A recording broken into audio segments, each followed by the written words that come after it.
Hi, my name is Matt Friedman, and I'm one of the MACS investigators. But I'm not just an investigator, I'm also a study participant and have been since the most recent cohort was recruited in 2002. Not only that, I used to be one of the vampires that drew blood and asked medical and sexual histories at the Pittsburgh site. Being involved in the multi-center AIDS cohort study, both as a participant and as a phlebotomist, inspired me to go back to school and study social and behavioral aspects of infectious diseases like HIV.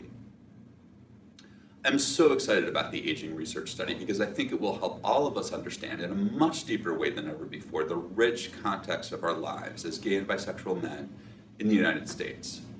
I hope that you find the questions on the survey relevant and interesting, and I encourage you to provide feedback at the end of the survey so that we can continue to improve the questions we ask you over the next few study visits. We want to know what's important to you, what you care about, what your life is like.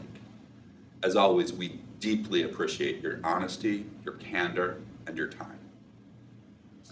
The fight against the HIV epidemic has had many important milestones, but one of the more remarkable of these milestones occurred in 2016. As of 2016, over half of all people living with HIV in the United States are now over the age of 50. This wonderful news is, of course, the result of the development of highly active antiretroviral therapy medications to fight HIV infection. As a result of the development of these medications, people living with HIV can now expect to live to reach later life. As usual with HIV, it also means that we have new challenges that we did not have time to prepare for. We now have a very large population of people, the majority of whom are gay and bisexual men, who are now having to face the many challenges of later life, of being a gay or bisexual man who is dealing with aging issues, and, for many of us, being a gay or bisexual man in later life who is also living with HIV.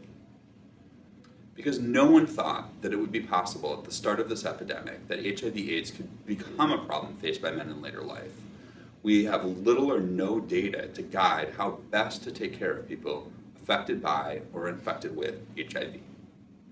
That is why we need to turn to the real experts once again, the men in the MACS. The men who have been part of the MACS have so much to teach us because you have been living with the repercussions of the AIDS epidemic for nearly all of your adult lives. Many of you have now reached your 50s, 60s, 70s, and even 80s, and by learning about your experiences as you have lived these years in the context of the HIV epidemic, we can learn a great deal about how to care for people who have been infected by or affected with HIV as they are aging. We are asking you to be part of this exciting challenge. If you choose to participate, we will ask you to complete an additional questionnaire to the standard MACS questionnaire. The questionnaire will be offered online, or if you wish, you will be able to complete it at home or in the clinic. There are two sections of this questionnaire. The baseline section will only need to be completed once, only if you did not complete it as part of our previous study several years ago. If you complete this section, it will take about 60 minutes and will reimburse you $20. The second section will take you 45 minutes or so to complete, and we will pay you $35 to compensate you for your time. We would like for you to complete it up to 6 study visits so that we can measure how important aspects of your life are changing over time. If you have any questions or comments about the study, please feel free to contact me at mrf9@pitt.edu at my office at the University of Pittsburgh.